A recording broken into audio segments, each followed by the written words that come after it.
Hello 11th class, welcome to 11th class students. इस quarantine period में पहली बार आपको मौका मिला घर बैठ के पढ़ने का। इससे अच्छा मौका आपको आई थिंक नहीं मिल सकता, जिसमें आप घर पे बैठे हैं, अपनी सहूलियत के हिसाब से आप लोग पढ़ रहे हैं और घर में आपको सेफ भी रहना है इसी के साथ, राइट। तो पिछले वीडियो में मिस्टर राजेश ने आपको सिलेबस के इंट्रोडक्शन के बारे में सब कुछ बताया। स्टैट्स में क्या क्या कवर करना है हमने, माइक्रो इकोनॉमिक्स में क्या कवर करना है उसके बारे में बताया, ठीक है। तो आज हम उसी के पार्ट बी स्टार्ट कर रहे हैं। पहले माइक्रो इकोनॉमिक्स, ठीक है, और चैप्टर का नाम है आपका introduction to the micro economics, right.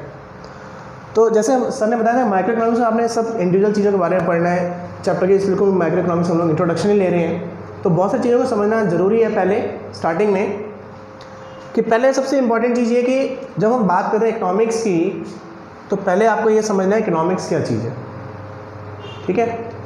Economics actually एक रियल लाइफ की स्टडी है, और ये छोटे से लेके बड़े लेवल तक, चाहे एक हम घर की बात करें वहाँ में भी इकोनॉमिक्स यूज़ करते हैं पूरी, अगर हम एक कंट्री की बात करें वहाँ भी इकोनॉमिक्स पूरी यूज़ करते हैं। वर्ल्ड वाइड सारी इकोनॉमिक्स ऐसी हैं जहाँ पे इकोनॉमिक्स का पूरा यूज़ हो रहा है।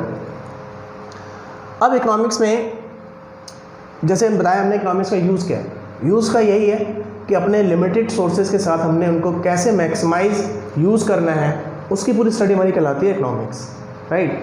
अब इकोनॉमिक्स के बाद हम समझते हैं पहले इकोनॉमी क्या चीज़ है। अभी मैंने डेफिनेशन में एक वर्ड यूज़ किया था इकोनॉमीज़, वर्ल्ड इकोनॉमीज़ के बारे में। तो उसमें अब नेक्स्ट पॉइंट हमारे पास है what is an economy. Economy क्या चीज़ है। इकोनॉमी कहते हैं एक ऐसा system which provides the means of livelihood और लिविंग टू देयर पीपल, कि जो लोग वहाँ रहते हैं उन लोगों को लिविंग के मीन्स यानी इनकम के सोर्सेज कैसे प्रोवाइड करने हैं, वो जो पूरा सिस्टम हमारे पास बना हुआ है उसे हम क्या कहते हैं, इकोनॉमी, राइट। अब इकोनॉमी हमने समझ लिया, इकोनॉमिक्स का मीनिंग समझ लिया। अब क्वेश्चन रेस होता है कि इकोनॉमिक या इकोनॉमिक्स बनी क्यों, इकोनॉमिक्स आके हम क्यों पढ़ रहे हैं, ठीक है। तो उसके लिए रीज़न है इकोनॉमिक प्रॉब्लम। इकोनॉमिक्स पढ़ने का पीछे का रीज़न क्या है, इकोनॉमिक प्रॉब्लम। अब वो प्रॉब्लम क्या है, actually economic problem is the problem of choice among which fulfilling the unlimited wants with the limited resources and the resources also have multiple uses. कि हमारे पास चॉइस हमें क्यों करनी पड़ती है। मैंने आपको एक शॉर्ट में बताया कि इकोनॉमिक प्रॉब्लम क्या है, प्रॉब्लम ऑफ चॉइस है। तो प्रॉब्लम ऑफ चॉइस का मतलब ये कि चॉइस की प्रॉब्लम भी क्यों आती है। उसका रीज़न ये है कि ह्यूमन वांट्स हमारी क्या है, बहुत अनलिमिटेड है, कोई ज़रूरतों का अंत तो है ही नहीं, ठीक है। रिसोर्स हमारे पास बहुत लिमिटेड है, और रिसोर्स हमेशा कम ही रहते हैं, कभी पूरे नहीं होते, और सभी रिसोर्सेज की यूजेज ही मल्टीपल है। तो हमें अब अपने कौन से यूज़ में किस तरह की चीज़ को लेना है, कितना रिसोर्स वहाँ हमने एलोकेट करना है, इन सब जो डिसीजन मेकिंग है उसे ही कहा जाता है प्रॉब्लम ऑफ चॉइस, राइट। तो अब हम पढ़ेंगे इसके डिटेल में थोड़ा सा कि इकोनॉमिक प्रॉब्लम के रीजंस क्या हैं। डेफिनेशन में वैसे तीनों पॉइंट वो आ चुके हैं, पर डिस्क्राइब कर देते हैं यहाँ पर उनको।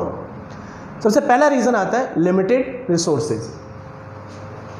इकोनॉमी में चाहे आप इंडिविजुअल लेवल पर देखो या इकोनॉमी एज अ होल, चाहे आप एग्रीगेट लेवल पर देखो, सोर्सेज कभी भी आपके पास अनलिमिटेड नहीं होते। सोर्सेज कभी भी अनलिमिटेड नहीं होते। या आप कह सकते हैं कि सोर्सेज का फीचर भी है ये कि they are unlimited, they are limited in nature, ठीक है। लैंड है, वाटर है, आप इन सब चीज़ों देख सकते हो। आप मिनरल वेल्थ है आपके पास, ठीक है। अगर इंडिविजुअल लेवल पे देखें, आपके घर में आपकी फैमिली इनकम है, सब चीज़ें लिमिटेड है, अनलिमिटेड कुछ भी नहीं होता, ठीक है। तो ये एक पहली प्रॉब्लम है कि हमारे पास सोर्सेज लिमिटेड है, तो हमें अपने लिमिटेड सोर्सेज को एक प्रायोरिटी बेसिस पे देखना पड़ता है, हमें कहाँ उनको यूज़ करना है, तो उसके लिए हमें चॉइस करनी पड़ती है। सेकेंड पॉइंट हमारे पास है अनलिमिटेड वांट्स। इंसान की ज़रूरतें अनलिमिटेड है। एक ज़रूरत पूरी होती है, जैसे वो पूरी होगी आपकी नई ज़रूरत कहीं ना कहीं उसमें इमर्ज होना स्टार्ट हो जाएगी, नई ज़रूरत पैदा होना शुरू हो जाएगी, ठीक है। जब बच्चों के पास साइकिल होती है तो उन्हें स्कूटर बहुत अट्रैक्ट कर रहे होते हैं, स्कूटर मिल जाते हैं तो बाइक्स अट्रैक्ट करना स्टार्ट कर देती हैं, बाइक मिल जाती है तो नेक्स्ट कार की तरफ मूव करना शुरू कर देते हैं, कार मिल जाती है तो लग्जरी कार की तरफ मूव करना शुरू कर देते हैं, ठीक है। मैंने एक छोटा एग्जांपल दिया आपको, आप समझ गए होंगे इस पॉइंट को मेरा, कि जैसे जैसे ज़रूरतें हमारी पूरी होनी शुरू होती हैं, नई नई ज़रूरतें पैदा होना साथ साथ शुरू हो जाती हैं। ज़रूरतें कभी पूरी नहीं होती हैं, ठीक है, संतुष्टि कभी नहीं होती इंसान को। नेक्स्ट पॉइंट इसमें आता है मल्टीपल यूजेस। अब एक प्रॉब्लम ये भी बहुत बड़ी है कि सोर्सेज जितने भी हमारे पास हैं ज़रूरतें पूरी करने के, उनके जो यूजेज हैं वो बहुत सारे हैं। अगर ऐसा होता कि कोई एक रिसोर्स किसी एक ही काम में आता तो भी शायद इतनी दिक्कत नहीं होती हमें, पर ऐसा नहीं है। फॉर एग्जांपल लैंड आपके एग्रीकल्चर सेक्टर में भी काम आती है, वो इंडस्ट्री सेटअप करने काम भी आ सकती है, वो हाउसिंग डेवलप करने काम भी आ सकती है, ठीक है। तो बहुत सारे यूजेज हैं इस तरह के, हर एक चीज़ के यूजेज बहुत सारे हैं। आपके घर में अगर थोड़े इंडिविजुअल लेवल पर आए तो आप जैसे सपोज करो फैमिली इनकम है, तो फैमिली इनकम में भी देखो यूजेज बहुत सारे हैं। इनकम एक सोर्स हुआ, इनकम आपके लिए सिर्फ एक सोर्स हुआ, जबकि उसके यूजेस कितने हैं। आपके घर में एजुकेशन का खर्चा उसी से चलता है, क्लॉथिंग का खर्चा उसी से चलता है, आपके हाउस मेंटेनेंस उसी से चलती है, और कई तरह के खर्चे गिना सकते हैं इस तरह से हम, ठीक है। तो यानी एक सोर्स से बहुत सारे यूजेस हमारे पूरे होते हैं, बहुत सारी नीड्स हमारी पूरी होती हैं। तो अब उन लिमिटेड सोर्सेज को अनलिमिटेड नीड्स के साथ और यूजेज उनके बहुत सारे हैं, उन कौन से यूज़ में कितना हमने उसको एलोकेट करना है, कितना शेयर कहाँ उसका कौन से यूज़ में लगाना है, यही सारी प्रॉब्लम हमारी क्या कहलाती है, प्रॉब्लम ऑफ चॉइस, या these are the reasons for the economic problem. Clear है बेटा, राइट। अब हम चलते हैं इसके नेक्स्ट टॉपिक पर। नेक्स्ट टॉपिक हमारे पास आता है types of economics, positive and normative economics. Positive and normative economics क्या है, इनका बेसिक डिफरेंस आपको मैं समझाता हूँ। डिटेल आपको इसके नोट्स में आपको मिल गई होगी या मिल जाएगी जिनको नहीं मिली अभी तक। जो पॉजिटिव इकोनॉमिक्स है that is the real life solution in the problem of the economic problem. कि किसी भी इकोनॉमिक प्रॉब्लम का रियल लाइफ पिक्चर क्या है, क्या उसका सिनेरियो है और कैसे उसका सॉल्यूशन करते हैं, उसे हम काउंट करते हैं पॉजिटिव इकोनॉमिक्स के अंदर। उसकी स्टडी कहाँ होगी, पॉजिटिव इकोनॉमिक्स के अंदर, राइट। जो नॉर्मेटिव इकोनॉमिक्स है वो हमारी एक आइडियलिस्टिक अप्रोच है। आइडियल्स यानी क्या होना चाहिए, what should be, what ought to be, उसे हम कहते हैं आइडियलिस्टिक अप्रोच, जो इसे हम स्टडी करेंगे अंडर द नॉर्मेटिव इकोनॉमिक्स, ठीक है। इसमें क्या क्या आएगा, आपके रूल्स आ जाएंगे, थ्योरीज आ जाएंगे, प्रिंसिपल्स आ जाएंगे जो बनाए हुए हैं ऑलरेडी।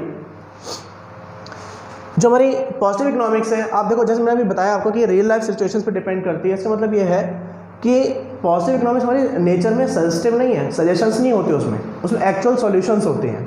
जबकि नॉर्मेटिव इकोनॉमिक्स में सिर्फ सजेशंस होते हैं कि हमें ये काम ऐसे करना चाहिए या इसको ऐसे हैंडल करना चाहिए, ठीक है।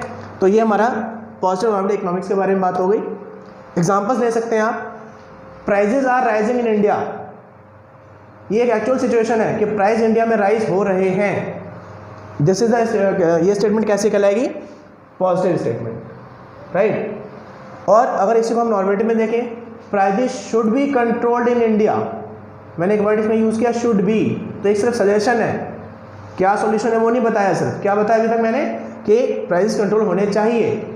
तो ये हमारे स्टेटमेंट कैसे कहलाएगी, नॉर्मेटिव इकोनॉमिक्स। क्लियर हो गया, okay. Move to the next part. Next topic हमारे पास है difference between the micro and macro economics. आप इस सिलेबस में हम माइक्रो के बारे में पढ़ेंगे पूरा, पर एक हमने माइक्रो मैक्रो डिफरेंस यहाँ पर हम समझ सकते हैं।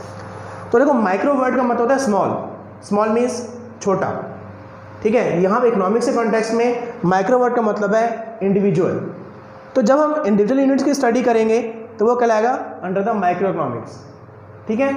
This is the subject matter of micro economics, जिसमें हम लोग पढ़ेंगे डिमांड और सप्लाई के बारे में, specially individual demand individual supply किसी एक पर्टिकुलर कमोडिटी के बारे में, ठीक है। इसी को प्राइस थ्योरी भी कहा जाता है, जैसे सर ने आपको पहले बताया था पिछले वीडियो में कि price theory is the main purpose of the micro economics. और ऑन द अदर हैंड जो मैक्रो इकोनॉमिक्स है उसमें हम एग्रीगेट्स की स्टडी करते हैं। Aggregates means study as a whole, ठीक है। अगर हम किसी भी टॉपिक के बारे में बात करें, किसी कमोडिटी के बारे में बात कर रहे हैं, तो वो पूरी होल जो कम्युनिटी है उसके बारे में बात की जाएगी, ठीक है।